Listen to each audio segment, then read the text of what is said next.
Things are gonna get crazy!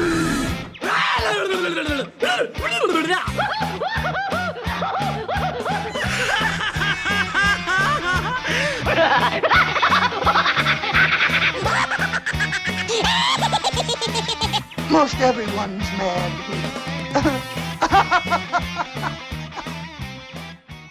Yes, welcome ladies and gentlemen to another very exciting episode of AniMat's Crazy Cartoon Cast. And I have to say right now, with today's episode and the stories that I have, they truly emphasize on the crazy. And honestly, sometimes it can be a little bit too wild. And that is why for this episode, I am not going to be doing this alone. And I decided to bring in a good buddy of mine. He is a little bit of a regular in AniMat's Crazy Cartoon Cast. So please welcome once again, ladies and gentlemen, from Cartoon Palooza, the one and only Joey Tedesco. Joey, what's up? Thank yous, everyone. I look like a 1980s movie villain over here. Which one though? You could go actually, considering that you mentioned that, you could just go completely blonde and you could be like Biff from Back in the Future too. I was gonna say Hans Gruber's cousin from Die Hard 3. I don't know. Maybe. I don't know. Take your pick. Or Thank actually, you. I do look like a Bond villain. Actually, you do look a little bit like Hans Gruber. Actually, not the cousin. Like just. Yeah, just Hans Gruber. Like, okay. Mr. AniMat. Hey, we gotta go and start this thing. That's why I brought you on board. We gotta do this podcast, talk about cartoons. Yeah, that's what we do here. Yes, alright. So, with all that said and done, now that we have our intros out of the way, Joey, may I ask, are you ready for today's episode of AniMat's Crazy Cartoon Cast? No. No? Okay. Well, screw it. I saw the links. I'm kind of scared. Good. That's how we're starting this off. Now, Chadwell, I want to know from you guys, are you ready for today's episode of AniMat's Crazy Cartoon Cast? Are you all ready now? And also, I just want to mention, I hope the mods are ready too, because I know that last week, I just want to apologize of the massive trolling problem that I had. So I want to go and make sure I correct this right now. I have my mods ready, and in case there's any trolling things, they won't be interrupting me because they will be set, they will be prepared to go and take action. So I see people are now prepared, and now we can go and get this started. And to God start, help us. yes, and now to start things off, Joey, there is a little bit of a question I like to ask. I don't know if this is a little too personal, but are there any characters from Frozen that you would say are attractive? Like, are there any, like, maybe, like, if there's an opportunity that you would date one, would there be any? Who's watching this stream, and whatever comments I say should stay anonymous, for the sake of this podcast. You've, got me turning into Jeff Goldblum, so I wouldn't specifically have, a character I would describe as, being my, favorite or attractive, per se. It's a chaos theory. Honestly, I'm expecting you to react just like when Jeff Goldblum just heard about the Spider-Man split. It's just like, an attractive one. Wasn't he just like, the universe is colliding? Yeah, it's like a near meltdown during that moment. Yeah, like, honestly, I'm not gonna lie, like, I do find Elsa pretty attractive. But I know that there are plenty of people who have their different tastes and different characters that they do like. But there is one person in particular that took his love for one character probably a little bit too far. And I gotta say, folks, Florida Man strikes again. So yes, we are starting off with the real crazy. A Florida man has been arrested for criminal mischief. That's what it's been reported. For sexually... He's gonna read the whole story, aren't you? Well, I mean, it's not gonna that... read the whole story. It's not that big of a story. I can fit the whole thing in just one page. Like, I can fit it in just one screen. It's Matt, not... What? I gotta tell you, you are like the most squeaky clean YouTuber I know out there. You know, every once in a while, it blows my mind that you find the weirdest stuff to comment on. Because to me, I just know you as the guy who loves Muppets, loves Disney, loves animation history. Then every once in a while, you get Where the Dead Roam to Die, and now this. And then the Florida Man. It's animation related. It's crazy. It fits well in this story. So what ended up happening was a Florida man went to a Target by the name of Cody Meter. And he decided to look at an Olaf doll that he saw just laying there and just said, I'm gonna have sex with it right now. In fact, how is it I just take a shower and I still feel dirty? Yeah, you know, when my hair's still wet and now I need to take another shower. Yeah, I was just thinking when you mentioned to me, it's like, oh, hold on, I just got out of the shower. I'll go and set up. I'll be right back. I was just thinking, you're just wasting your time, dude. There's no point of a shower. But it's like going to the gym, taking a shower before going to the gym, getting dirty again. It just doesn't make any sense. Exactly. But going back to the story, it is reported here on the New York Post. It states, Cody Meter, 20, is accused of placing the popular snowman on the floor and dry humping it until he ejaculated at the Pilius Park store at around 2 p.m., according to an arrest affidavit obtained by the SmokingGun.com. Which then, right afterwards, when he was done with the Olaf, he placed it back on the shelf and decided that his next victim would be a stuffed unicorn. And he was humping that before the cops came in. If these toys could talk, if this were like the Toy Story universe, they had to witness this. It'd be like that scene in Toy Story 3 where Buzz Lightyear takes the helmet and just closes it. No, that stuffed animal. Next. No, I was thinking more of Sausage Party. Like, remember the roll of toilet paper? It's like, what happened to you? You don't want to fucking know. But wait, oh man, this is probably my favorite line in this whole article, though. Listen to this. Now, when the cops busted him out, when he caught him, it says here that he admitted to his dirty deeds, saying that he did stupid stuff and nutted on the Olaf. Oh. I never thought that this would be a legitimate confession for like to the police. I never thought someone would go and confess to the police, "Yes, officer, I nutted on the Olaf." See, when I read that part, a part of me felt like there was something to this where I hate saying this, but in my line of work, I work with a lot of kids who are developmentally challenged and disabled, and there are occasions where they go out into the public and they do some pretty nasty things. Just by personal experience, I don't want to go too much into it. And to me, after reading that line, and you'll see it in the article too, the father commenting on it too indicates that this is an individual who can't be unsupervised. Yeah, it said specifically that his father told cops that his son has a history of this type of behavior that the arrest record said. You should see this stream. People are freaking out that you said the F-bomb and not fridge. Yeah, oh no, just I know. Sidebar. Yeah, I know. Sometimes I know that you just mentioned it that I'm one of the cleanest YouTubers, and it is very rare. And it is very rare that I swear, but I mean, it does happen when I do actually swear on like my podcasts and stuff like that. But I know it's a rarity, but you know sometimes it's a little. It's like the BoJack Horseman F-bombs. You know, Yeah. they come sparingly and at good times. Exactly, and this is a good time because we're talking about like this insane story, and I mean, like, I don't mind going into the adult side, like talking about like throwing in a few swears or talking about adult content. Like one of my previous stories that I talked about not too long ago was not to mention you're an adult. Yeah, that is true. That is true. I had my birthday not too long ago. But as I was saying, like, one of the stories that I talked about not too long ago in my podcast is a Disney erotica book series. Have you heard about that one? No.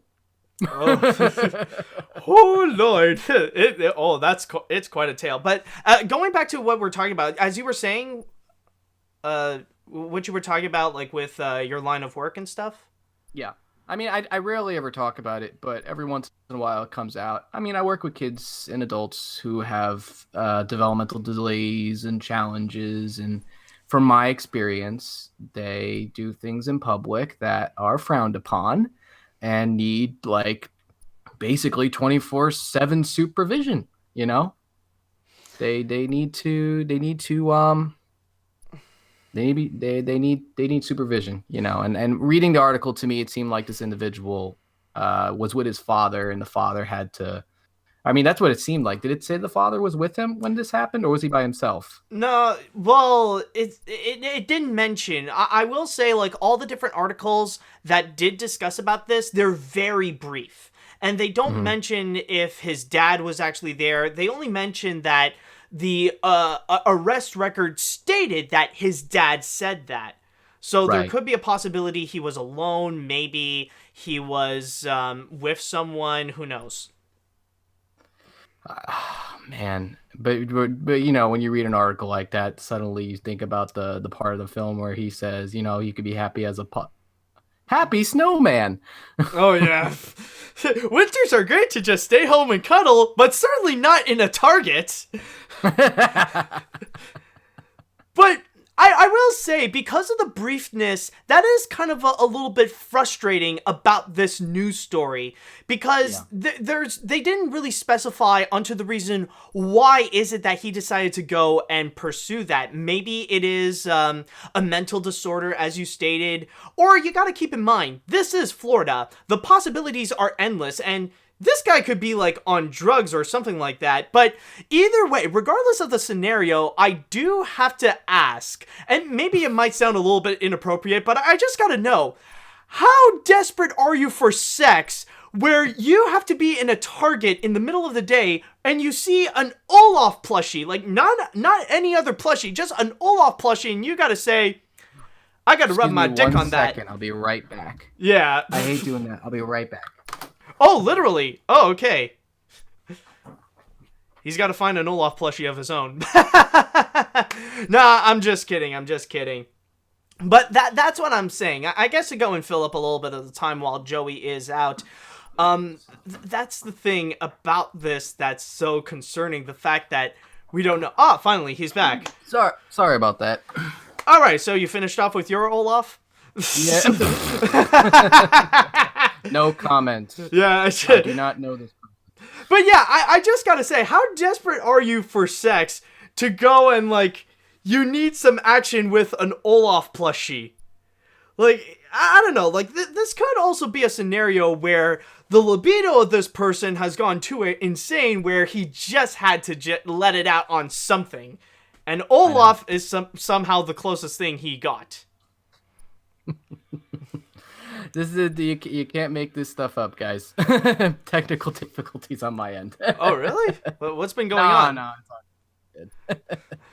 Perfect timing for this too. Perfect article to talk about this for, like. It's like this is the time that we have to expect the unexpected. So of course, stuff like this will happen. Yeah. The perfect time the lights would just dim off. And then suddenly behind me there's, like, an Olaf doll. Oh god. You remember me, Joey? Oh god. Oh my god. He wants revenge.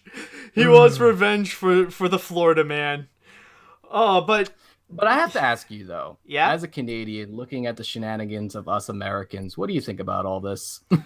But honestly, like, I don't know, we're kind of used to it now. It's like, we're at the point where it's like, well, you know, it's, ironically, it's kind of a reverse of South Park. Like, remember in South Park, Bigger, Longer, and Uncut, when they're watching the Terrence and Phillip movie? Like, you see two audience members leaving, and it was like, oh my god, what's wrong with them? Well, what do you expect? They're Canadian. We're doing the reverse right now. It's like, oh my god, well, what do you expect? They're American. There's our crazy American cousins. Yep. I know I just walked over briefly. I had to briefly talk to my dad for a little bit. But the funny thing about that too is that within the context of this article, it's almost like, oh, why would you be that desperate to have sex? Excuse me 1 second. Walk over. Oh yeah. Well, I'm doing pretty good. Oh my god. Yeah, like honestly, it's one of those scenarios that if Can't make that up. yeah, like if the scenario is not the case that maybe he's not mentally challenged, maybe he's just like really desperate for sex, like this is a scenario, it's like, hire a sex worker, man. I know that escorts are often looked down upon, but they are people too, and sometimes, like, it's not necessarily being desperate for money. Sometimes they just like, they just like their job. And, why not go and contribute and help them out on some money? If you need to let off some steam, do something like that. Like, really, the option is there. It could be a little pricey, but at least it's in an environment where you can do it, Right. So yeah, I think that's pretty much the entire story here. It's very brief, but still, it's just a crazy moment where, out of all things, an Olaf plushie. Oh, and look at Rudy Giuliani right there. Look at that little picture of him right now. Yeah, even even Rudy Giuliani is looking at this like, an Olaf doll. Seriously, man. Oh my! Right after he got caught, butt dialing an NBC reporter. Oh, yes, that is true. Like, yeah, it's just like, even Rudy Giuliani is like, I know I messed up, but what the heck were you thinking, man? That's Florida again. What am I gonna do? Oh, God, Florida. I already got enough problems with the whole country, but Florida is just adding into the mess. Oh, man. But I think with all that said, let's go and jump onto the chat wall and let's ask them about what do they think about Florida's little shenanigans with Olaf. Like, I don't know what else to say. What do you all think about what just happened? We've got a lot of comments. We've got a lot of peoples with opinions and whatnot. Mm-hmm. Oh, Florida! Oh my God! Someone's singing "Florida Man, take me by the hand, lead me to the land that none understand. Florida Man, the voyage to have sex with Olaf toys. Florida Man. Oh God. We're so weirdos. Oh yeah. Oh man.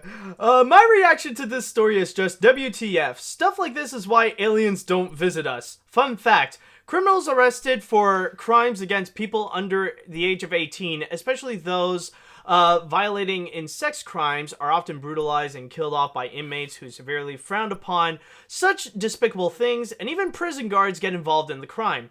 Wonder how they would react with the guy who raped an Olaf plushie. I wonder if the kid who will get that doll as a present. I don't know if he's gonna serve prison time for this. I think this is just gonna be like jail, and the parents will do something about it. Like the parents. It's a misdemeanor, basically. That's why I think there's a little bit more to this, where it's potential that he has a developmental delay. Yeah. That could also explain it why they didn't go much into detail explaining the scenario, because it does make sense the more you think about it, because like the more they go into the specifics onto what happened and why he did it, the more that it could end up causing more harm than actually good, where people might end up raising the wrong questions. Right. Let's skip this. Let's be done with I yeah, I'll just read one more comment and then we're gonna move on to the next thing. I Don't worry, man. It'll be okay. Oh, wow. This guy really did have a blast with a stuffed toy Olaf. It could have been worse. It could have been a toy or a toy Elsa, a toy Anna, or anything. Or it could be a My Little Pony doll from Equestria Girls. Well, I mean, it did state that right afterwards he Does went... that make it better? Well, I mean, it did state that right afterwards he did go for a stuffed unicorn toy. So you never know if that could be like Rarity or Twilight Sparkle, where right afterwards, like, you would hear, "Dear Princess Celestia, I was innocently at a Target today." Anyways, this dude was really doing the Fritz the Cat move on this story. Also, maybe Florida can help Caddy on the Disney book Desperate... Oh, okay. Yeah, I think it's time we're going to go and move on to the next story. Well, we'll do like you said. All right, now, I think for now, I know this has been pretty insane, and for my next story, I think we're going to have a bit of a chill pill. We're going to take something to really calm us down, and we're actually going to go into a little bit of some familiar territory, because I did notice, Joey, that you actually recently did a video on this subject in particular. You were probably one of the 5 people who saw it. Probably. Yes, but considering that you already did put your input onto this, you would definitely go and help things out onto this podcast as well.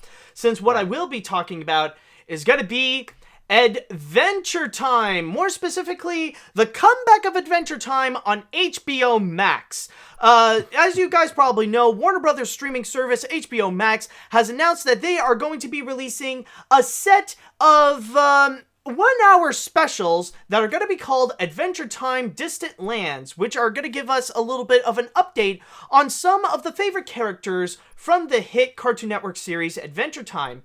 And reading from my source here, comicbook.com, it has revealed 4 different specials that are going to be coming out. The first 2, by the way, are going to be released at the same time as the launch of HBO Max, and the latter half is going to be released a little bit later, sometime later in 2020. So let's go and read some of these.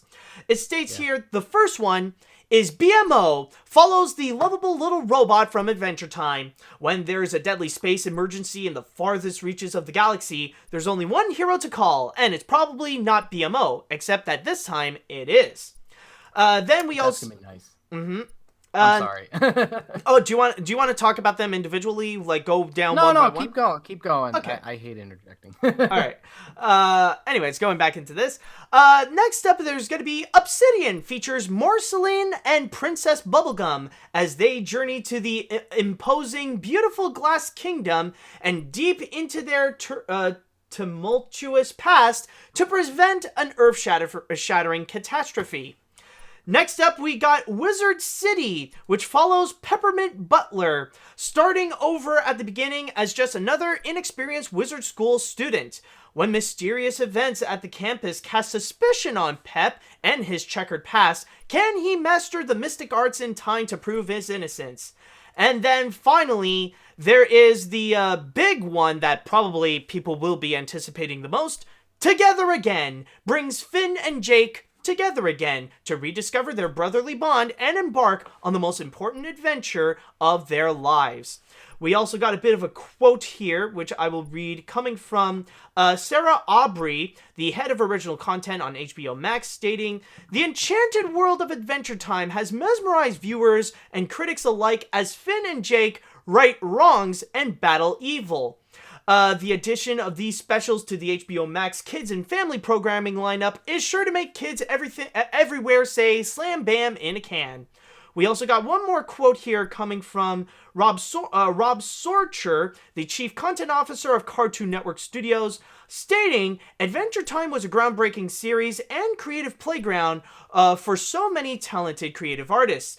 Producing Adventure Time Distant Lands for HBO Max will allow our studio to explore this beloved world in an all-new format." And one more thing to go and comment quickly is the fact that if there is one thing that hasn't been confirmed is that we don't know if any of the people who worked on the TV show will be coming back. So we don't know if we're going to have people like Penn Ward, Rebecca Sugar, or Adam Muto that are going to be returning to work on Adventure Time Distant Lands. So, Joey, you're probably a little bit more experienced in talking about this than I would. So I will go and pass on the mic to you to go and describe your feelings and your thoughts regarding this whole scenario of Adventure Time. Well, let me go take the mic. I just love how that you introduced me like that. It's just like, you take it over. Okay. Take it away, Joey! Take it away. Let's go. I mean, it's nice. It's exciting. It shows just how much of an impact this show has made. My issue with it is that, I mean, I kind of mentioned it in the video, but I have more thoughts to it. The show itself had a conclusive ending. You know, for me, I feel like it's one of those series like Avatar where you can have adventures with other characters. And with the specials, you can get that impression that's what they're going to try to do. Like Peppermint Butler is going to be going on his own adventures. BMO is going to go on their own adventures. And you had episodes where you had one-off episodes focusing on different characters, and they were just as entertaining. But to go back to Finn and Jake, granted, you had the ending of the show to the point where essentially they die. I mean, that's spoilers. Their adventures continue, and they almost become reincarnated into a new form of Finn and Jake. And for me, it just seems weird that they're going to go back to that when I would prefer if they were to just make something new. I mean, listen, it's a very entertaining show with a very unique look and a very unique feel that basically, you know, identified the 2010s, you know, with Cartoon Network. They pretty much became the identity of Cartoon Network at that point. That to go back to that is nice, but I would prefer if they try something new. And I think that this is what it really comes down to. HBO just wants to have something to get people to be on board with their streaming site. It's the streaming wars. Every different streaming platform has their own unique show or spin. And you know, Disney is one of those things that are probably shooting themselves in the foot for not holding on to the Studio Ghibli rights. Oh, yeah. for streaming rights, because then HBO was like, hello, snatch. And then it's like, if you got that, let's also got Adventure Time, you know, which also makes sense because HBO is Time Warner. So exactly. That's all I got to say about that. Yeah. Yeah, and I will say, for as someone who hasn't watched Adventure Time, like, I do understand, like, the impact of it. In fact, I would even go further and say that Adventure Time is one of, if not the most influential animated series of the 2010s. Like, it really did define the style, not just in terms of the animation, but also storytelling as well. Like, to really did. Yeah, to really go far in terms of, like, the tone that you can go into, the silliness of it, or even implementing some serious social issues. Like, it's one of the first shows that really casually implemented like LGBT themes and stuff like that. Very casually. Like, very, very casually. Like, even, like, the whole thing with backstories and characters having deep character development.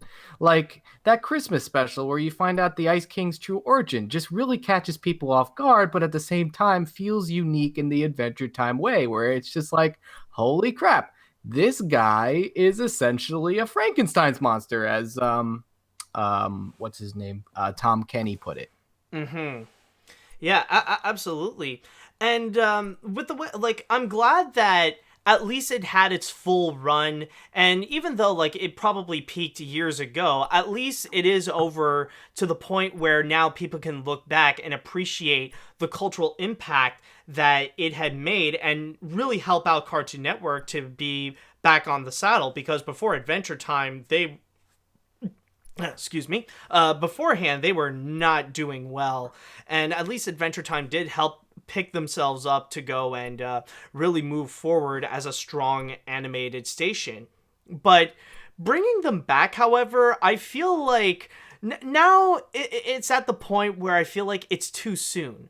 Like, we just finished Adventure Time. People can finally go and move on to see different works from other people, especially from people who used to work on Adventure Time, like, go and create their own thing.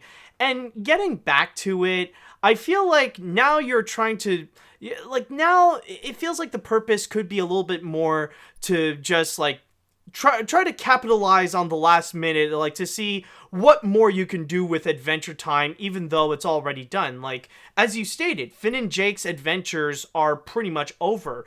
Do we really need to bring them back? Now, I understand if you want to bring them back in a different medium, like if you want to do like a little comic adventure telling the stories that happen after the series, or a video game or something like that, or even like a web series. At that point, that I understand. Like, that is completely comprehensible. But doing this, however, I feel like that's just, I feel like it's too soon. That's why you have comic book series that essentially have spin-off stories, and those are good formats. That's what they did with Avatar. So to me, it just almost seemed like a complete jump that they would just go into making a new series, or at least continuing the series. You know. Yeah, and also, just out of curiosity, for you, Joey, would you say that something like this would also be enough to entice you to also go and pick up HBO Max as a streaming service? Man, oh man, oh man. I'm already having a hard time keeping up. Like, I have a Roku TV, and a part of me wants to get Sling so that I can have live channels. But then Disney Plus is coming around with a Hulu bundle, so I'm going to cancel my Hulu bundle so that I can get Disney Plus. And then now this comes up. I just don't know. I don't think I will. I think I'm pretty content with Hulu, Disney Plus, and Netflix, and potentially Sling. And a partridge in a pear tree. Yeah. Wait, hold on. Halloween is not here yet. Save your Christmas references for later. I can't help it. I get excited for the holidays. Yeah, I understand. Same with me, honestly. Like, I don't like, as I stated, I haven't seen Adventure Time, so this is not going to be something that will do much for me. And even like the last story where they mentioned how they also got the Studio Ghibli films, even at that, I'm not that interested because I'm also a Blu-ray and DVD collector, and I'll just say, like, as I've said before, like, I got the whole freaking collection with me, so it's not... that's a great point. Like, at that point, what else does Studio Ghibli have? Because they're only in the distribution game. They're not making new content, from what I understand. It's really all other different studios that are doing new content. They are. I mean, they are. It's just right now it's put on hold, and Hayao Miyazaki is currently making a new movie, which should be coming up either by the end of 2020 or sometime in 2021. Hopefully he still stays alive. God bless that man. Oh yeah, he's still going strong. He's still at it. Like, and he still smokes. I think that's what that irritates me a little, is that he's that old and he's still smoking. I mean, listen, I have nothing against smokers. I want to see Miyazaki live longer, and I don't want to hear anything about, cancer and it's enough. Yeah, it's enough that we already got Isao Takahata out. Like, I don't think the world would be ready for Hayao Miyazaki. God bless you for saying that. Yeah. I could not say that with a straight face. No offense. I would butcher that name 12 different times. Hey, I've already practiced so much when I made my old animation look back on Studio Ghibli, so at least it did help me out. But yeah, like, honestly, so far with HBO Max, it's just something that doesn't really interest me that much, and I'm thinking if I'll need to upgrade on another streaming service, I'll just go get Disney Plus, and that's pretty much it. So even with this, it won't do much for me, and I don't know if this is really gonna do much for Adventure Time fans if they really want to get HBO Max to check out the return of these classic characters. Mm-hmm. So, yeah, I think that's all that I could really say about it, is that, okay, yeah, it's kind of cool that they're back, but is it really necessary? That's a real they gotta question. keep that gravy train coming. Pretty much. Alright, so with that said, I would like to go into the chat wall, and maybe you guys can have a clearer thought on this. What do you all think about Adventure Time Distant Lands? Would you guys want to go and check it out? Would this actually be something that would entice you enough to go and get HBO Max? Would you guys want to give it a pass? Do you not really care that much? Let me know what you all think. Let's see. Too many streaming services, and only so much money to devote to any of them. I like Adventure Time, but not enough to bother with HBO Max. I've personally never been a fan of HBO, so it's a general pass on the basis. Then we also got... My reaction to the story is just meh. I'm not a huge fan of Adventure Time, but I have seen some episodes of the show, though, and it was great. Really like the animation and the characters. I know that HBO Max is really just capitalizing on the success. These companies are really trying to create these streaming services and making people spend a lot of money. Thanks, Ajit Pai. Oh, yeah. Yeah, that's funny. I wonder how the cable companies profit off of this with net neutrality. Oh, yeah. Don't forget to vote, guys. Yeah, don't forget to vote. Like, I already had my vote, so you get these bozos out of office. I already got my election. Like, we already got that done. So I did vote. I voted. I did my part. So now it's gonna be your turn. With this, the inclusion of the entire Studio Ghibli catalog and every single episode of Sesame Street, all I can say is just hook it to my veins. But if you ask me about the perfect way to continue this series, I'd just say go to the direction of Gravity Falls and release a graphic novel that chronicles unseen adventures during the series. But for now, I'll just say, give us more lumpy space princess or no dice. Yeah, that is true. That is true. We don't have a story here that doesn't have, like, lumpy space princess or Ice King or anything like that. But then again, I don't know the show. Well, to be fair, I mean, do you mind if I go into spoilers? Yeah. Yeah, so spoiler alert, by the way, so if you don't want to hear Adventure Time spoilers, cover your ears. See, like, I was going to comment on it, but now the more I think about it, the no Ice King stories would come out of this because his arc was resolved in the series, whereas he was able to revert back to his human form. That's and nice. I think that's the best way to keep it. Maybe occasionally reference him, but for the most part, his story arc has been resolved, and Gunther is pretty much the new Ice King. So maybe there'll be stories focused on Ice King being Gunther, but Gunther didn't really have much of a personality per se. He kind of did. I mean, that's just my opinion on that. But I'm kind of glad if they don't go back to Ice King, or at least Simon. Yeah, true. I'll go and read one more before we jump onto the next one. I've only watched a bit of Adventure Time, and the show is alright in my opinion. I'm not sure why they make these specials right now. We had the finale of the show, so why so soon? I might watch it, but that means I have to get HBO Max. I kind of rather have that instead of Disney Plus. Not really a big Disney fan myself. Okay. Ooh, why are you watching this show if you're not a big Disney fan? I mean, you see the shirt you're wearing? Well, yeah, that is true. I don't really consider myself a Disney fan. Let me go get my ears. Then why are you here? Yeah. All right. This is a mouse house. Yeah. Oh, you have no idea that this is indeed a mouse house. All right, but with that said, we're going to go and jump on to our next story, and coincidentally enough, we are going to be talking about another show for another streaming service, and we've talked a little bit about Disney Plus, and this is going to be a bit of a bonus miscellaneous, because this isn't necessarily an animation show, but this is something that I will say, for another part of me, as a huge Muppet fan, this does definitely pique my interest. Yeah. And what I'm going to be talking about is going to be the brand new Jim Henson show called Earth to Ned. Yes,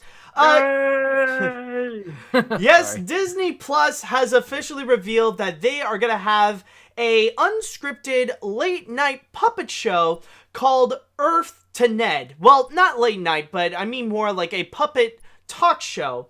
And reading from my source here in The Hollywood Reporter, it actually has a lot to go and describe what the show is about. So bear with me, it's going to be a bit of a lot of words. The comedy follows Ned, a blue-skinned alien, and his lieutenant Cornelius, who were sent to scout Earth for an eventual invasion, but instead became obsessed with popular culture. Now they host a talk show broadcast from the bridge of their spaceship hidden deep underground, where they interview our most precious commodity, celebrities, to talk about Ned's current pop culture obsessions. Ned will be bringing real-life celebrity guests to his ship from across the known universe and interviewing them, late-night talk show style, in hopes of producing the ultimate talk show, making Ned a celebrity and putting him further off mission. And the more Ned learns about our human culture, the more obsessed he becomes.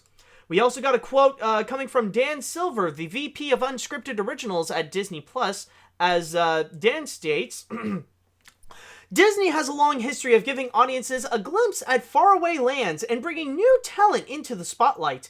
We believe Ned is next in line. We're lucky to have the talent of the Jim Henson Company and the folks at Marwar Junction Productions helping Ned, Cornelius, Betty, and the Claudes to execute a fully realize their version. And I'd be remiss if I didn't thank Ned for promising to entertain us rather than to destroy us all.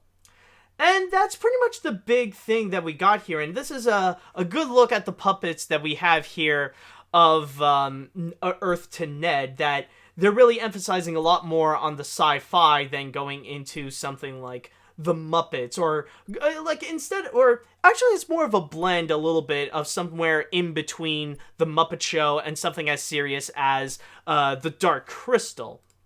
Yeah, that's what I was going to say. This is like later day Jim Henson, where he wanted to be more experimental. Like, these designs seem to hark back to that. Yeah. They are definitely aiming for something a little bit different. But, it does actually make me happy that we are seeing more original Jim Henson productions going on. And I think it really does prove that thanks to the massive success of the Dark Crystal series, that it really is giving the Jim Henson Company some new business, and it's giving puppetry a new home in streaming services. A little bit in the same way of how BoJack Horseman is helping adult animation finding a new home in streaming services. It seems interesting. Yeah, I mean, not to mention Disney's being more open to the Deadpool series being a part of the MCU, which I think is a great plus. I mean, they were always separated from the X-Men world.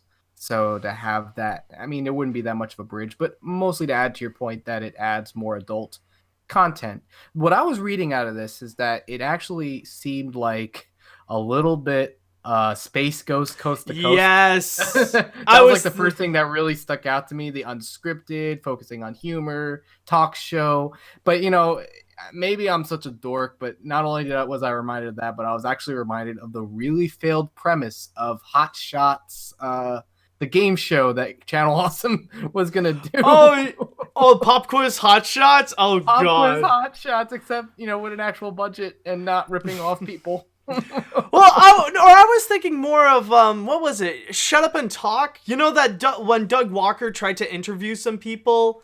It's a little bit more like that in a way. And even that But I remember watching Pop Quiz Hot Shots, how the opening started off. I was like, oh, I was obsessed with pop culture. And then I had my partner, the lieutenant, bringing guests against their will to compete in this game show. Oh, yes, that is true. Oh, God, yes. Oh, my God. Even with the budget that we have, we can pull off a Pop Quiz Hot Shot right now. Oh my God, that you do bring up a good point that it is a little bit like that. And the comparison in terms of the premise does sound a little bit more like Space Ghost Coast to Coast. Yeah. And that's probably the one thing that I am a little bit worried about in terms of the show, that maybe that's all that they're going to go and execute, because this really is more the kind of show where the concept is not going to tell us a lot. It's going to be all about the execution. If they can manage to pull off great characters, if the interviews are going to be funny, then hopefully we will get something strong out of this. Otherwise, it is it's just, I think the best way to describe it is that it is a bit of a thinly veiled concept where it's not really enough to go and bring in a lot of people onto this. But yeah. I will say, though, that for me, as a Jim Henson fan and as a Muppet fan, I definitely do want to support this, and I do want to go and check out what this is all about, more so for the support of Jim Henson shows, because I will say, the positives, that visually it already looks fantastic, a great looking set, amazing looking puppets, and coming from Jim Henson, I'm sure the puppetry is going to be fantastic. Visually, it does look impressive. I just hope that the content itself, the actual substance, can actually hold up as well for this. And especially the fact that, but one good thing that I will say, in terms of the fact that it is from Disney Plus, I'm sure they will get a lot of materials in terms of the special guests that they can bring in. Probably Jeff Goldblum. Oh my! He's gonna be one of the first. I can see Jeff Goldblum doing this. He's gonna be like one of the first series too.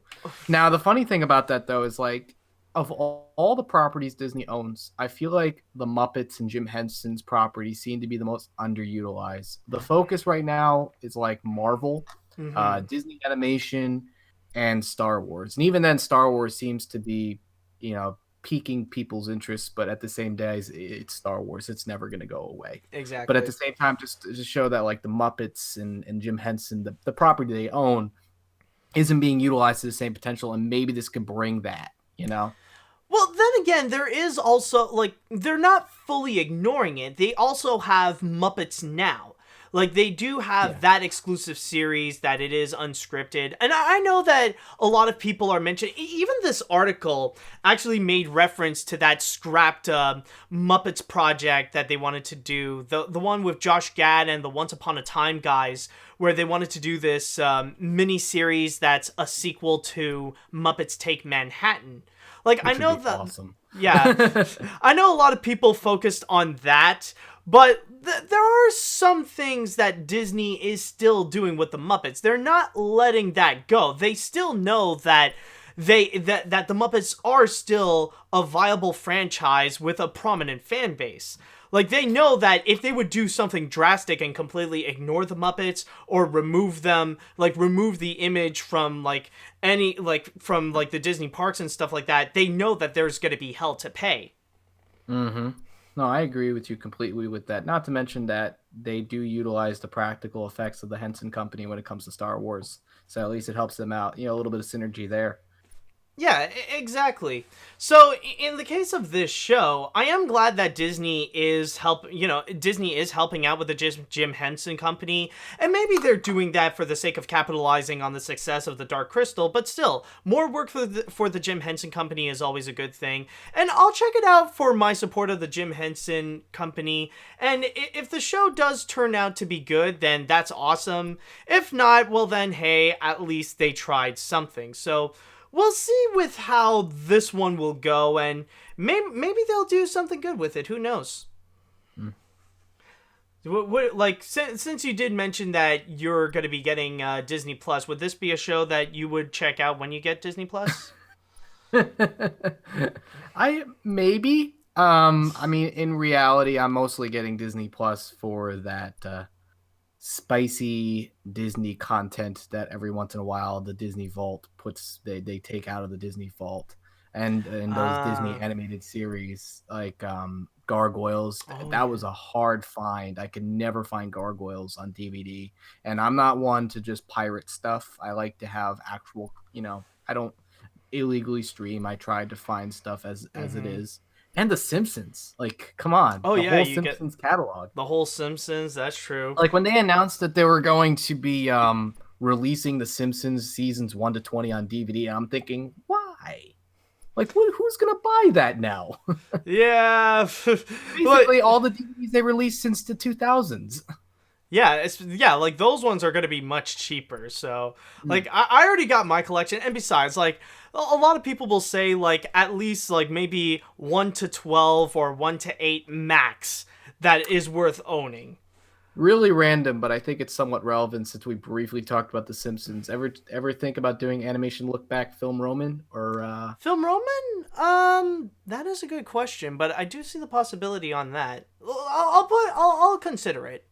For now, it's such a big series too. Like, I think it would be kind of cool to do like an animation look back the same way you did the Looney Tunes.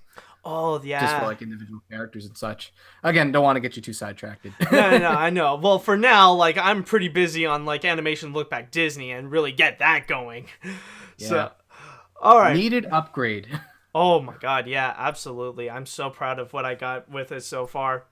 But with that said, though, I would like to go into the chat wall, and I would like to ask you guys, what do you all think about Earth to Ned? Is this going to be a series that you guys would like to go and check out? Would you guys be interested in Earth to Ned? Would you want to watch it? Would you not? Let me know what you all think now. Let's see. The show looks interesting. It might have potential, and the puppets look super creative. Comedy Central did a similar concept with the Goreburger show, which features a puppet monster interviewing celebrities. A lot of people complain about modern talk shows for not being funny and do nothing but bash Trump and be liberal propaganda, and have been lazily criticizing Lily Singh's talk show. I hope this show ends up like Lights Out with David Spade, where everyone can enjoy it regardless of views. Yeah, I don't think this is going to be the kind of show where they would go political. I don't think Disney would even allow that. Yeah, they have a real tight grasp on what is said and what isn't said. Yeah, exactly. Let's see now.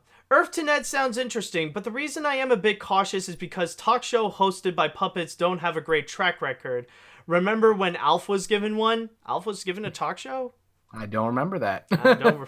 Then again, I think that's the reason. Maybe that adds to the point. Yeah, exactly. All right. My point exact. Yeah. It's definitely an interesting idea, and it will at least bring some relevance back to the Muppets after the 2015 Muppet series on ABC failed.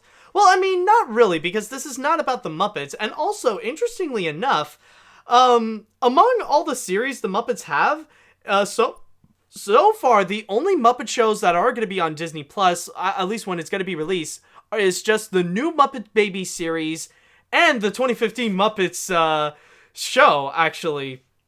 That is honestly pretty surprising.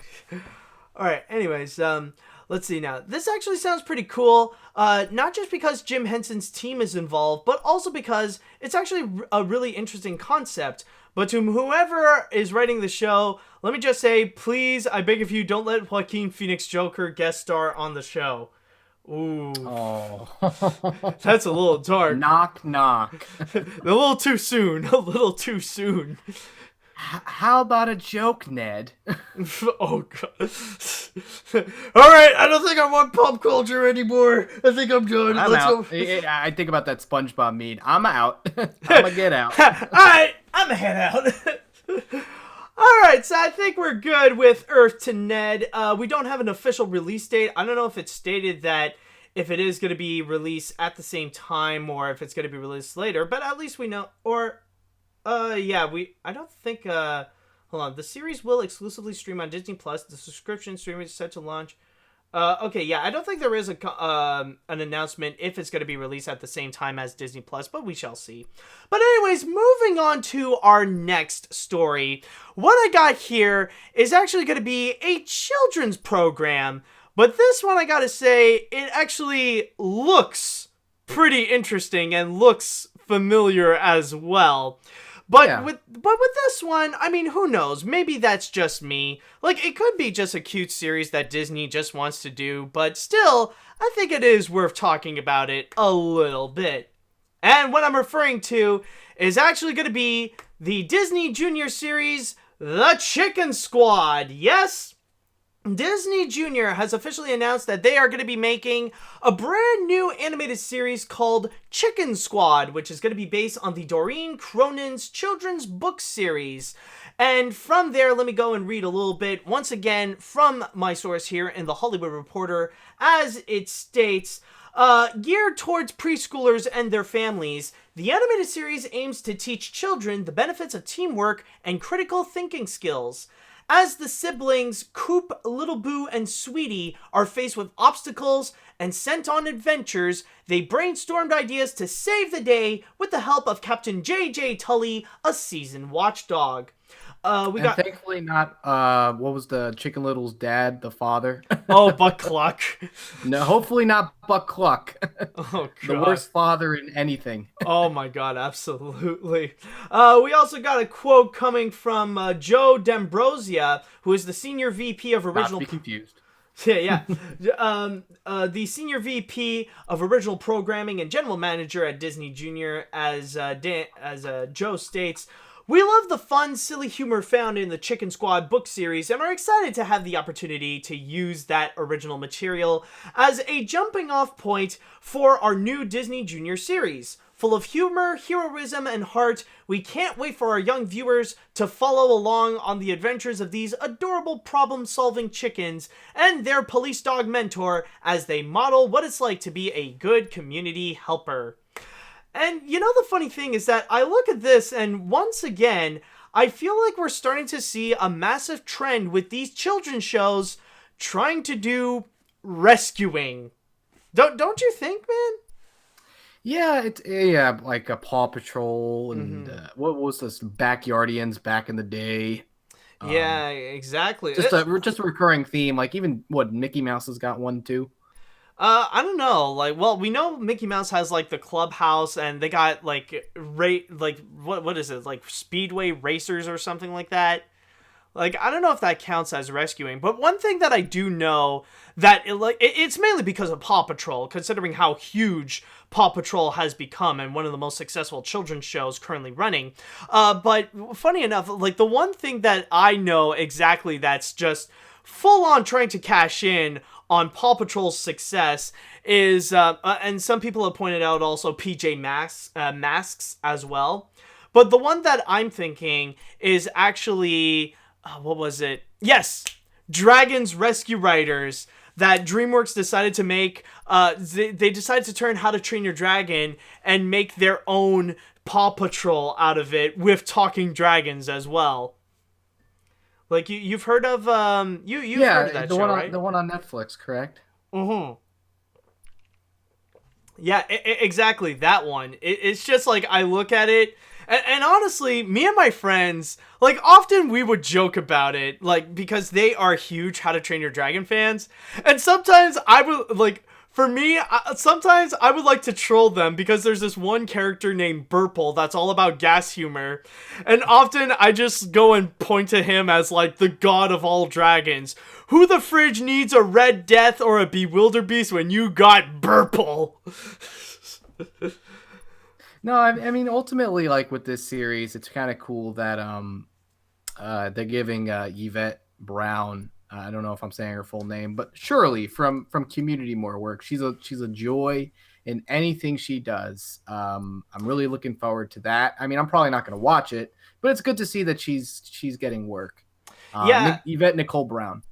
Yeah, Yvette Nicole Brown. She's going to be the voice of Captain Tully, apparently, along with other characters that we got. Well, pretty much kid actors doing the chickens. We got Ramon Hamilton from from Epic Tales of Captain Underpants as Coop. Oh wait! No, now that it's a Community. She's from Community. There was literally a line where one of the characters referred to her as Mother Hen. So I guess it always comes full circle.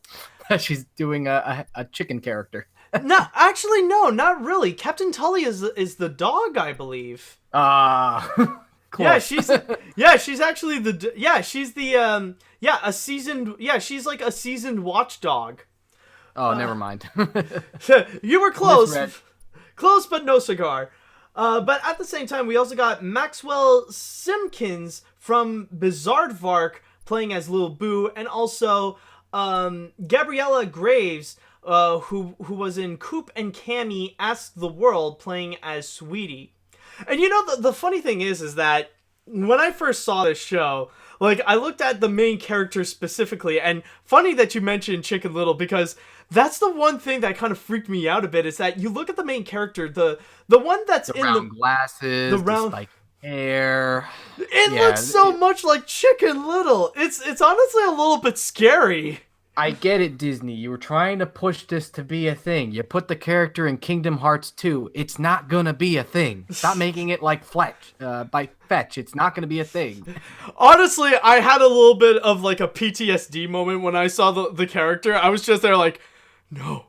Not again. And in the back of my head, all I just hear like very creepily coming forward, just the song like, one little slip. It's just like, oh god, we're back to freaking Chicken Little with this one. But You know, the funny thing, though, is that I did mention it on Twitter, actually. Like, I just made, like, a little bit of a gag of how, like, oh my god, it's like, this thing reminds me too much of Chicken Little. It's a dark time we should not bring up.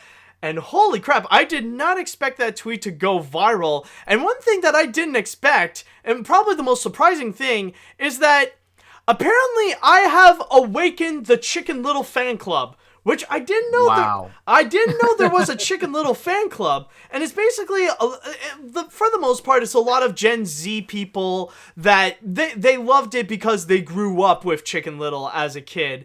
So from there, that happens like every once in a while. Like you're saying, Gen Zs that find things that we didn't enjoy. Like for me, I remember talking to a kid, and he convinced me that he enjoys the Star Wars prequels more than he enjoys the original Star Wars movies. And he went into details about the themes of those films. I was like, you're really into this, and I can't hate you for that.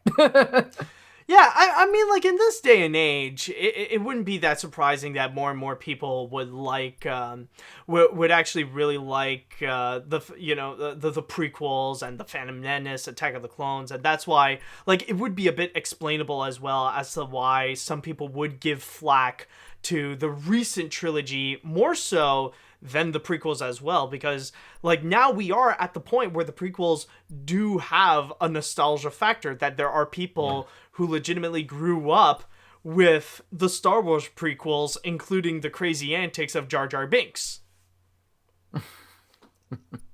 Unfortunately, yeah. So I mean, like, not to get too distracted, I could kind of see why there are people that enjoy Chicken Little. Like, I remember I first saw Chicken Little, it was talked about as being like the worst Disney animated film. I personally think Home on the Range manages to be worse for almost the same reasons.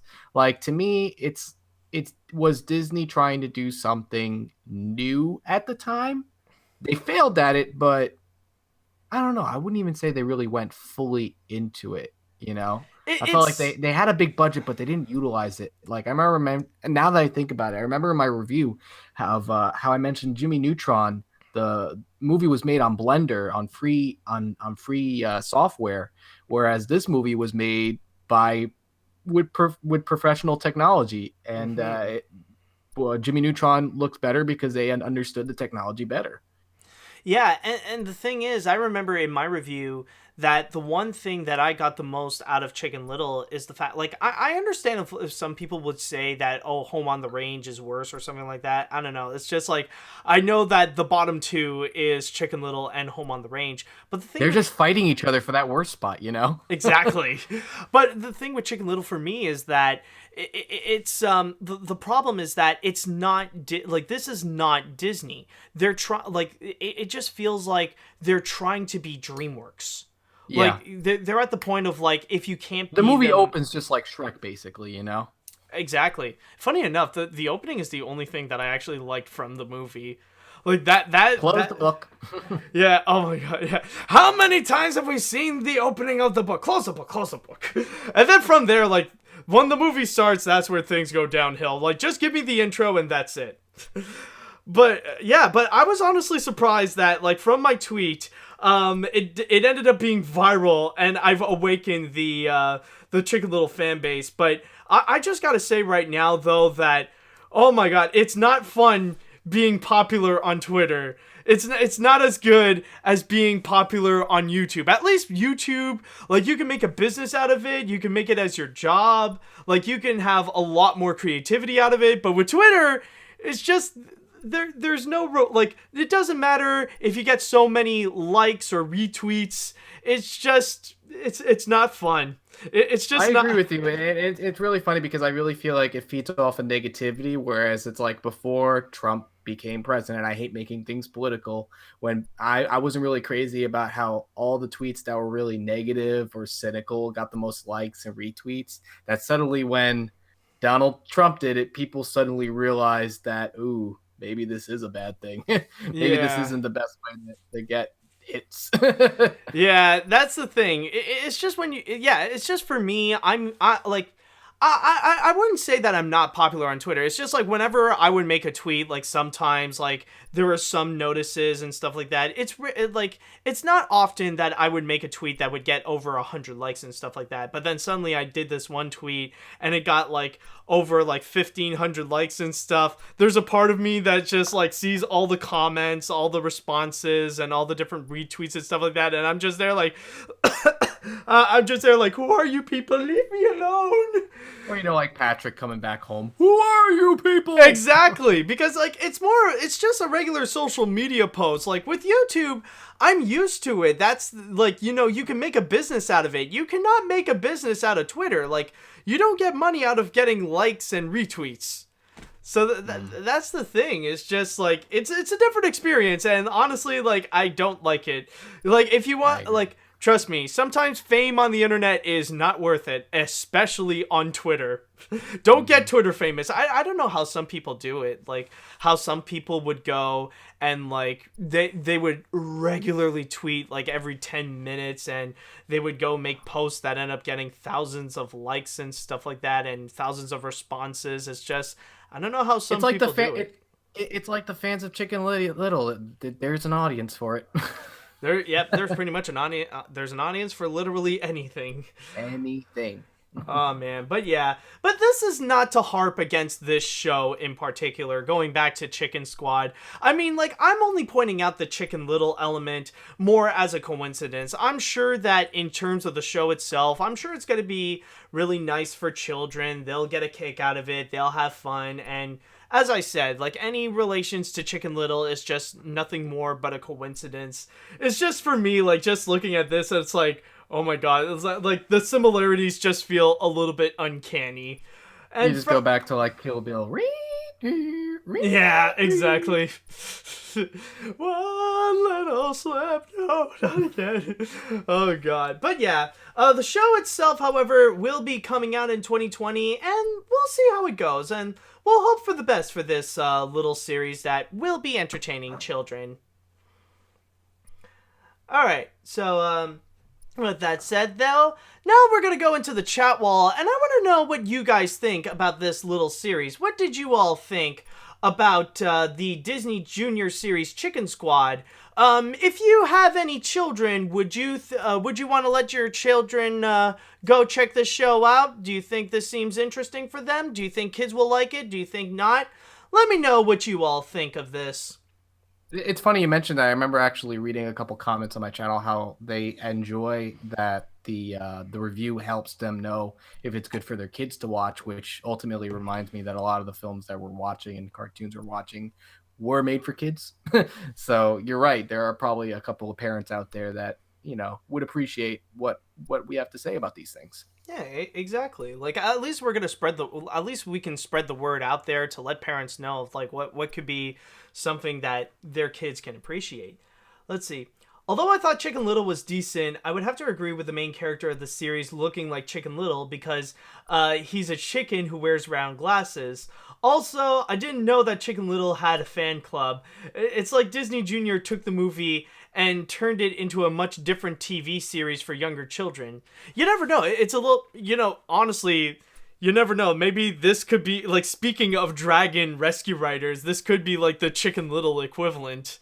That they're doing, like, a full-on reimagining or a spin-off of it. So, oh, God. Strike one, strike two, and then, third times, Well, this will be the second time, so it wouldn't be third time. You never know. Maybe they'll hit gold with this one. Yeah, exactly. Maybe that'll work things out. And I mean, like, if we got it, like, if we need to look positively towards Chicken Little with Disney, let's just think about the World War II cartoon. Like, I think it's better. Yeah, I think that one is worth our time much more. Let's see. This should be interesting. The concept sounds cute, and Yvette Nicole Brown is a lot of fun, but the character designs, while still good, feels a little similar to the Chicken Little designs, to the point where it induces PTSD. But with Brown's casting, can her character please hire an insane chicken that's always running around going, "Cock-a-doodle-doo, the cow says moo!"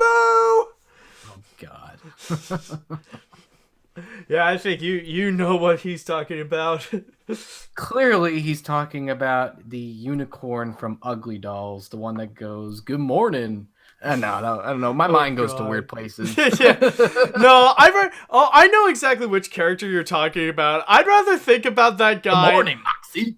No. The one in the middle. middle. No, the one like in the middle when they realize they're useless toys. Like, wake up, Moxie, or don't. I don't care. We're in the Ugly Dolls movie, so no one's watching anyways. Just slips out the window and falls. That's the only part that really cracks me up. Reasonably, yeah. Yeah.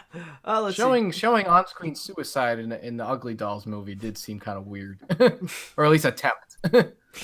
It's Ugly Dolls. It's to spread the message. Well, it's like when they realize the reality of what kind of movie that they're in, like you can't really blame them. Agreed. Let's see. Wow, I can't believe your Twitter tweet awakened the fan base. I actually still adore Chicken Little, so please don't bash me for liking the movie. I'm not a fan of kids shows doing the rescue superhero trope. The only one that genre that's kind of okay with it is Paw Patrol. And no offense to the fan base, but I think the main character looks better than Chicken Little himself. Chicken Little looks like he's the ugly twin cousin. Might as well have the music video of the Chicken Squad singing One Little Slip. No. Actually, you know what would be a horrifying... Like, if you really want to induce PTSD for, like, Chicken Little, have the main character... Like, for the commercials, have the main character, like this guy, the middle one, have him dance to Numa Numa. Remember when that was a thing for Chicken Little, how they were promoting that? Oh my god. Oh god. But like honestly, I wouldn't necessarily want to go and heavily bash on the animation on Chicken Little because like I do understand that technically it was Disney's first time to use computer animation and they still didn't necessarily know how to use it, and it was still like it was literally the mid 2000s. So that was still when the technology was still kind of at its infancy. Like, even the Pixar films didn't necessarily look as strong back then as they do now. So there is a bit of an explanation onto how Chicken Little doesn't look that good, you know? Alright, so, with that said though, it is now time that we are about to enter onto the grand finale, and this is really an emphasis on the grand finale, because this is actually something that we did discuss a little bit about. But now it is time that we are fully gonna dive deep into this. Joey, I think you know what I'm just talking about. Are you ready for this? You've already seen it, right? Of course, we're talking about what are we talking about again? What is this? Chicken Little 2? No. No, that already got canceled. Chicken Little to another? No. Trust me, that one is canceled. We don't need another one. All right, but no. In all seriousness, though, it is now time that we are about to go and watch the final trailer to the final movie of the Skywalker saga. Let's go ahead and check out the last trailer for Star Wars: The Rise of Skywalker.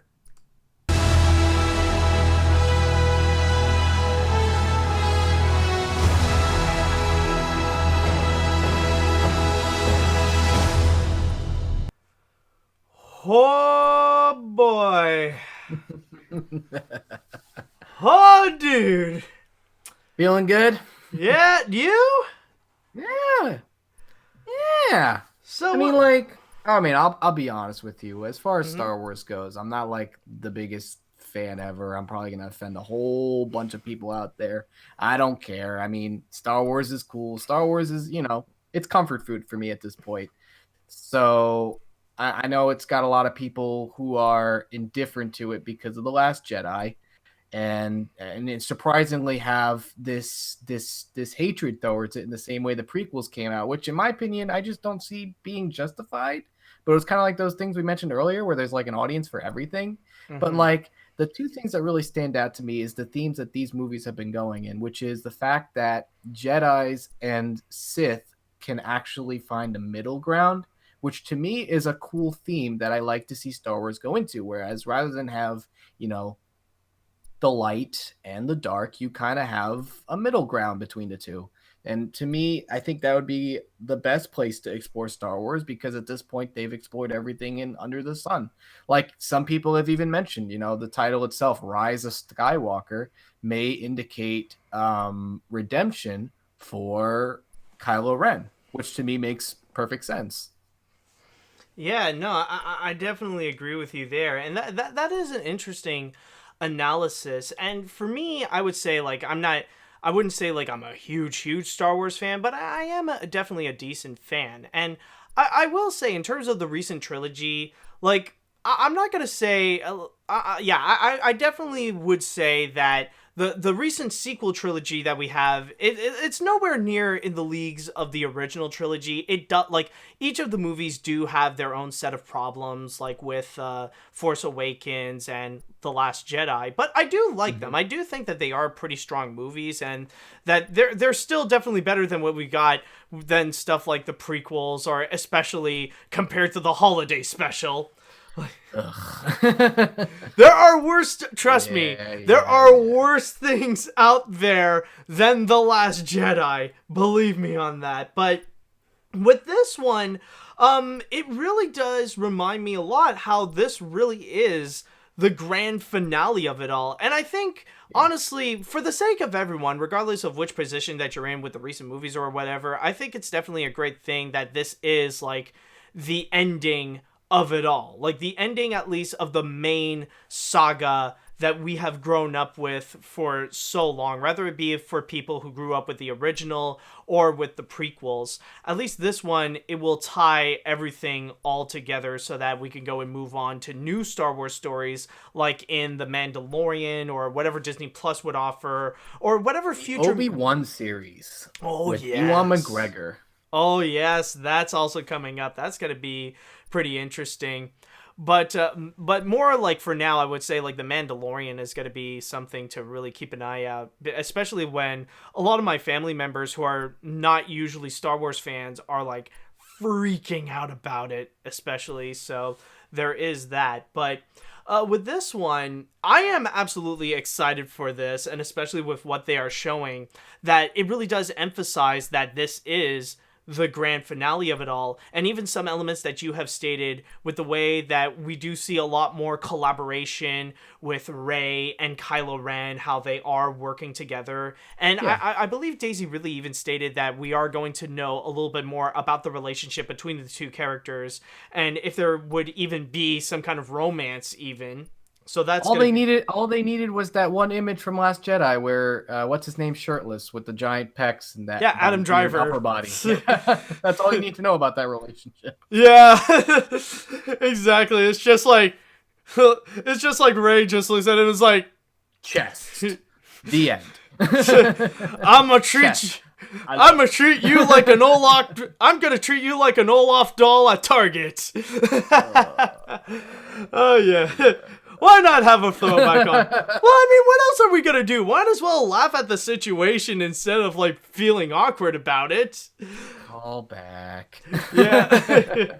No, but going back to this, what I feel like is great also is that, like, it does also continue the themes that we do see conclusions of several characters, that we know there's going to be a conclusion with Princess Leia, we know, or General Leia as she is now.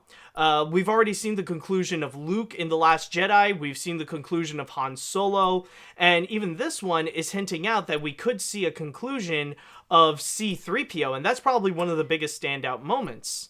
Oh, for me in the trailer, absolutely. For me, it with a lot of people online too are looking at this and wondering, what does he mean by saying that's the last time he's going to be looking at his friends? Because for the longest time, C-3PO was always seen as, like, comedic support, or, adding levity to the characters. And I wouldn't even say he's, like, the droid with the most personality within recent years. That's one plus I can give to the Disney Star Wars series, is that they've introduced robots and droids that have a lot of personality, like the one from Rogue One, Solo had a robot that was kind of similar, almost like a Douglas Adams character in a sense. But you really got to call back to the original, which is C-3PO, the one to essentially have a personality. And, I give credit to George Lucas and his storytelling for doing that. So in some way, seeing where this goes and where C-3PO's character will go, it makes me curious because he's been in the series for such a long time. Anthony Davis, all 9 movies, Anthony Daniels, but yeah. Oh, thank you. Regardless of that, it's just, it's pretty exciting to see where they'll go with that. Yeah, and especially with a lot of theories, because people are also looking back into the previous Star Wars trailers, and one of them where they would show C-3PO with red glowing eyes, and there's a lot of theories that do speculate around that, and like maybe he has to shut down because like there's some kind of evil virus on him, or that maybe he'll shut down and then suddenly he'll turn evil or something. Well, he was Anakin's droid. That is true. That is definitely was Anakin's droid. Anakin made him as a kid. And yet he never turned evil during the days of Darth Vader and stuff. That is interesting. Yeah, I think their reasoning behind that was that he was deprogrammed, or at least a memory wipe or something of his experience with Darth Vader. Yeah, it could be possible. Something. Yeah. But and there's still a lot, and what I really do like about this trailer as well is that it doesn't necessarily show everything or show a lot more of some of the stuff that we already know. Like, barely once do we actually see Lando Calrissian in this trailer. Maybe just a little bit at the beginning with a very large crowd, but other than that, we don't necessarily see all that much. And like it mainly just teases some little elements, including like the one dialogue from like that hints about the comeback of Palpatine. Like there was that one element that we hear like his dark presence, and it's like the true confirmation of his comeback. Yeah. No, it'd be interesting to see where they go with that. I mean, I know it's character that's been around for such a while. Oh yeah, but overall, do you feel like Excuse me one sec. I'll be right back. Yep. Okay, I'll fill you in on that one. But I will say, like, maybe there is a possibility that this might not necessarily come out as strong. And as I stated before, it is true that in terms of, like, the movies or the sequel movies, like, even though I do enjoy them, I think they're really good, I do see that there have been some problems with them, like, the last, the Force Awakens, for example, a little too similar to... I am the worst host ever. I apologize. Everything all right, dude? No, but as I was saying, like, so far so good. I think it's just yeah, okay. But anyways, as I was saying, Yeah, that okay. I am aware that there is a possibility it might not necessarily come out that strong, because like with the sequel trilogy, we do see some issues going on, like for like The Force Awakens. For me, I feel like it is a little too similar to it is a little too similar to A New Hope, and it like the themes are a little too similar, especially narrative-wise. And even with The Last Jedi, I do have a problem with the fact that it feels like they have 3 different movies happening at the same time that don't necessarily connect together. Like, that's my big issue with The Last Jedi. Well, there's a lot of big ideas that they want to do. Yeah, there is true that, yeah, but that also goes into the problem why they have like all these different stories. It's just that they don't necessarily have time to look into each of them. Like, they have big ideas, but they didn't fully explore it because they got to juggle all these different things at the same time. And there is a possibility maybe we will see some problems happening in Rise of Skywalker. Maybe that one is not going to be, like, the best movie of the year. But, like, what I'm hoping is that at least it will be entertaining. Because so far, like, I will say, the visuals are freaking amazing. So far, it looks very promising. And at least it will give us 2.5 hours of something beautiful to just check out. At least I can give it that. Yeah, the imagery looks great from that trailer, especially with all those reflections and that, what was it, Sky City? Or Cloud City? Yeah, well, I don't know if they fully actually go to Cloud City, but There is at one point, oh my god, like I just clicked on one thing, and it does look like they are going to be in the remnants of the Death Star. Well, the old Death Star, at least. Yeah. Like, there is that, and we also got, like, plenty Death Star number 2. Yeah. And then we got... Like, we do see, like, plenty of other different scenery, but it does look great. And speaking of practical effects, like, I don't know if people have noticed, like, the little... Like, this little Muppet character that's working in the back of C-3PO, like, that is actually practical. Like, it does promise us that it is still going to keep into the tradition of using practical effects, using puppetry and stuff like that with the different aliens. So a lot of what you see on screen is actually going to be real.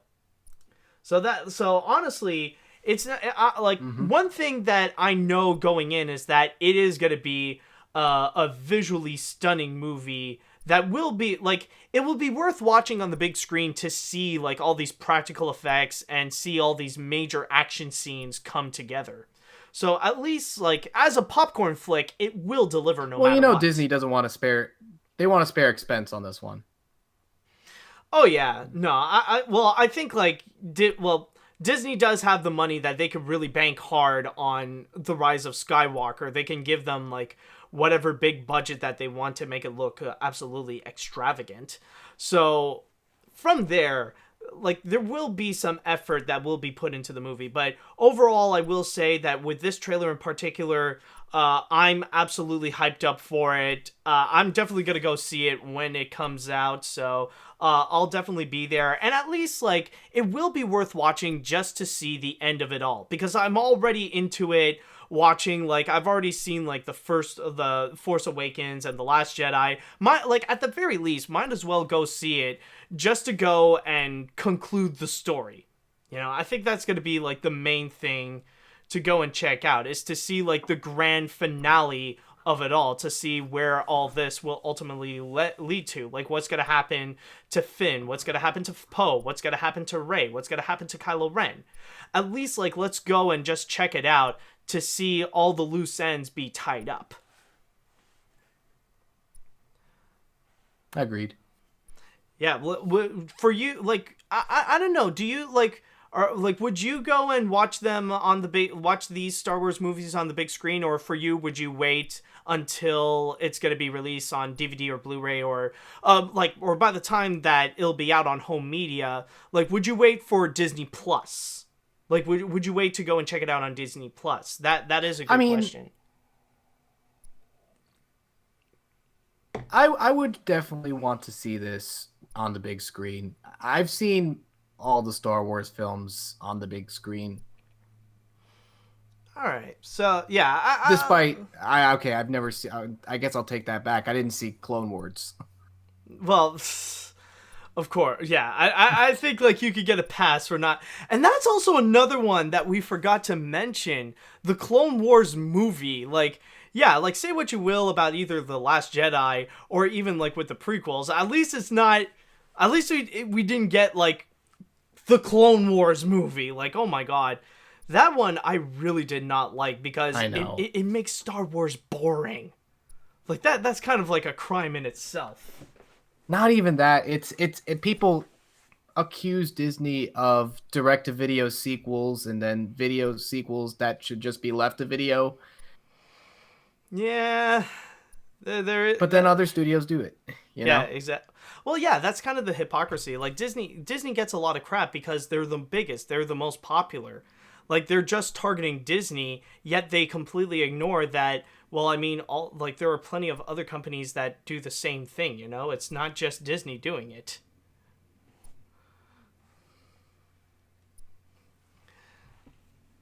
But, yeah.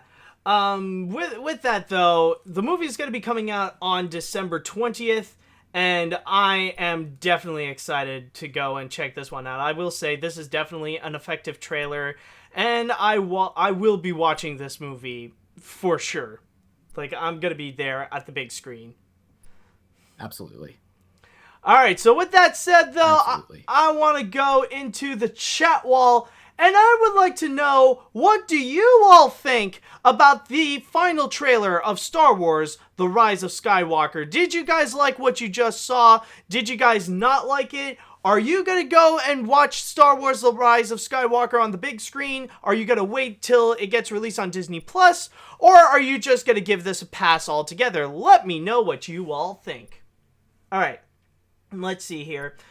I think I will wait a bit and see how people react to the movie before deciding to watch. I did enjoy The Force Awakens, but I do have a lot of problems with The Last Jedi, like how it tries to handle 3 stories at once, like you mentioned. If people enjoy the movie, I will probably watch it in cinemas. Okay, I will understand if there are people out there who will have a wait-and-see attitude. I really like this trailer. I hope that this movie will bring together the Star Wars fan base and put aside their differences on The Last Jedi and Disney Lucasfilm's take on future Star Wars stuff, just to see the movie. I also hope that it will be close to number 2 at the highest grossing box office of all time, with Avengers Endgame and dethrone that movie. I think it really goes without saying that this is definitely going to be a massive hit. Like, this will definitely surpass $1 billion no matter what. How successful it will go from there, I think we'll have to wait and see. Like, I'm thinking, at the very least, it will probably be around, like, maybe it will get around the same levels as the Lion King remake. Like, somewhere around 1.5 million, maybe. Because even with The Last Jedi, that it was not far off. Like, it made 1.3 billion, so I'm expecting it will go higher than that. Alright, so let's see what else. I think so too. I mean, it's interesting how Disney is going to making more money. Yeah, well, I mean, they've already dominated this year. Now the question is that how much more are they going to dominate with Frozen 2 and Rise of Skywalker? Alright, let's see. I am officially hyped for The Rise of Skywalker. The whole Skywalker saga is coming to an end, and I cannot wait to see how it ends. Even though I find some problems with Force Awakens and The Last Jedi, and sometimes wish they could have changed something differently, especially with The Last Jedi, I still like them either way. At least they're not as bad as the prequel trilogy. I can't wait for this movie to come out, and I hope it receives some positive responses from fans this time. I can't wait. Alright, that is nice. I'll go and read one more comment. I cannot wait to see Rise of Skywalker very soon. The recent sequel trilogy has been doing extremely well. Sure, they aren't perfect, but they are my Star Wars. I love the original trilogy as well, don't get me wrong. Got my tickets, bought the Lego sets, and now counting down. May the Force be with you, Matt and Joey. Alright, so I think with all that said, though... And also with you. Yeah, and also with you, too. And with that said, though, I think that should go and conclude this episode of AniMat's Crazy Cartoon Cast. So with all that said, Joey, I would like to thank you so much for appearing in this episode. You really did help me out on this one. It was definitely a blast. I appreciate it. I always enjoy coming on here. I mean, it's kind of sad, though, that there's a bit of a delay. That's because, believe it or not, the call we're on, the audio cut out. Oh, really? But I'm able to listen to the stream. Oh, crap. Hold on. Actually, hold on.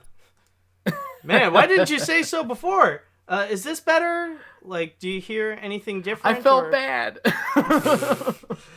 Oh, man. We were doing so good. Yeah, well, I mean, we did pretty well. Like, yeah, there was that delay, but I mean, we still did we still did very well. I still think that we did a pretty solid episode here.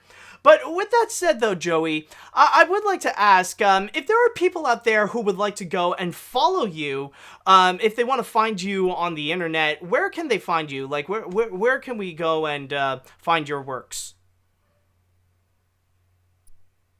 So for me, it's going to be YouTube, Instagram, and Twitter.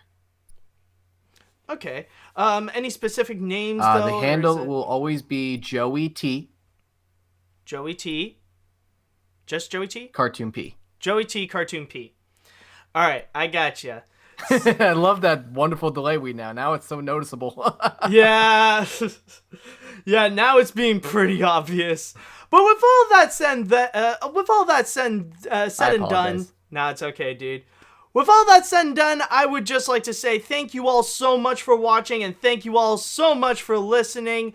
And until next time, see you later, dudes. All right, you can say bye as well, Joey. All right. Bye. There we go. There it is.